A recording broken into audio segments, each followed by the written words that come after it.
Hello, and welcome back to Azimuth Podcast. I am your host, Kimberly McNabb. And I'm Barrett McNabb. In this episode, we'll discuss political spectrum and their ideologies to give us a solid framework for future episodes. But more importantly, how did the U.S. get to the toxic vitriol that we now have in our everyday lives? So let's forge ahead. The United States, with its rich tapestry of history, culture, and diversity, often grapples with intense political friction. And there are several reasons for this. Central to this is the country's two-party system, which creates a dichotomous landscape, often sidelining moderate nuance. This polarization is further intensified by our modern media environment, which we have echo chambers that amplify extreme views, and the influence of money in politics can skew representation. Moreover, regional cultural differences and growing economic disparities and the erosion of the middle class often clash with rapid societal changes. And as technology and social media platforms spotlight these contrasts, the nation finds itself at many crossroads, searching for common ground in an age of information overload and global influences. It's crucial now more than ever for us to engage in constructive dialogue, bridge these divides, and seek understanding to ensure the continued progress and unity of our great nation. The political spectrum in the USA can be, in many other countries, often visualized as a continuum that ranges from far left to far right.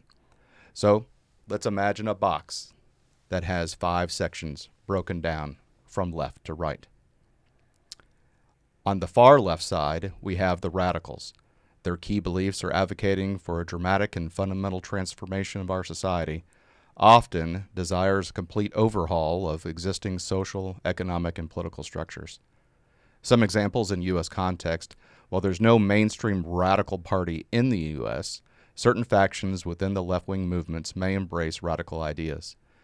They may support policies like the total abolishment of capitalism and the end of established hierarchies, reparations for past injustices, sexual indoctrination of our children, and increasingly violent direct action against anyone not totally aligned with their vision or ideology. Some key people and organizations that fall into this category are Antifa, Alexandria Ocasio-Cortez, who called border detention centers concentration camps, having the ire of Israelis and Jewish members of the United States, saying that belittled the Holocaust. Ilhan Omar, who made 9/11 comments about some people did something, along with other comments that people feel is anti-Semitic. Next, we have the liberal. Their position is left-leaning from center. Some of their key beliefs, generally favoring policies that promote social equality and the role of the government in addressing societal inequities. They tend to advocate for individual rights, environmental protection, and social justice. They're usually supportive of social safety nets and regulations. Some examples in the United States context: the Democratic Party is often associated with liberal policies, especially its progressive wing.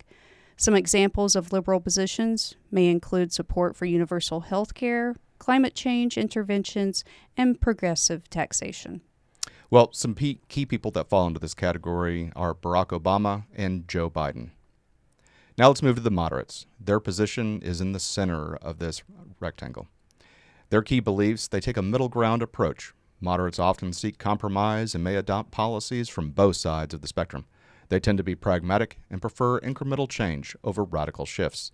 Examples in the U.S., some context: centrists within both the Democrat and Republican parties might identify as moderates.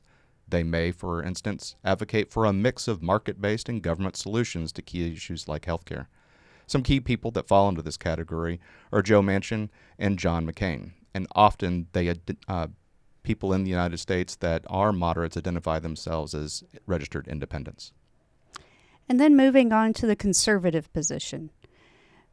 This position is right-leaning, and the key positions in the right-leaning emphasizes tradition, limited government intervention in the economy, individual freedoms, and often have a focus on economic freedom, and a strict interpretation of the Constitution.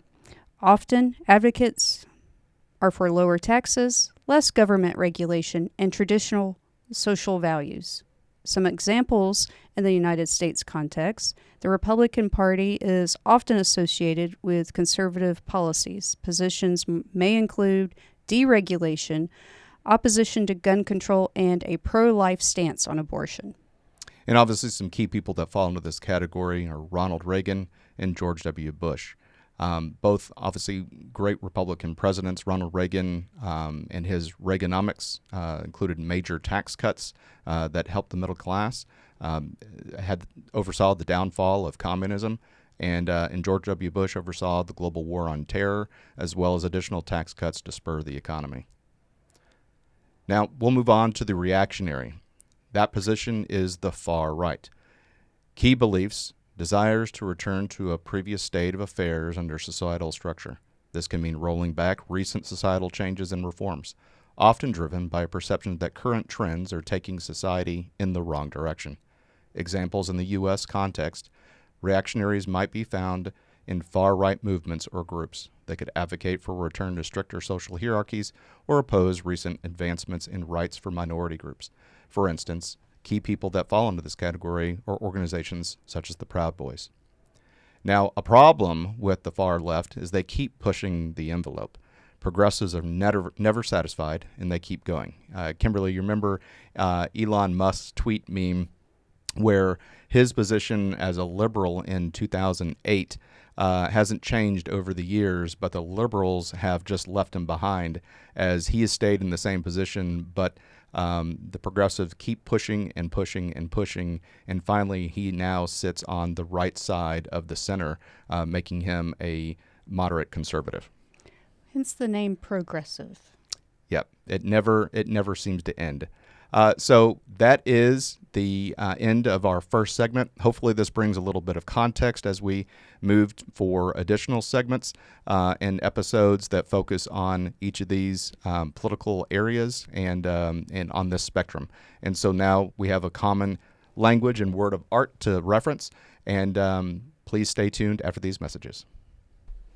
Hi, everyone. Thank you for listening. If you enjoy our show with all the stories we share, we would love your support. And it's as easy as clicking that subscribe or follow button. This will ensure you never miss an episode and keeps us bringing you these important stories. Your support makes a huge difference. Thank you so much for being part of our podcast family. Thanks, and keep tuning in.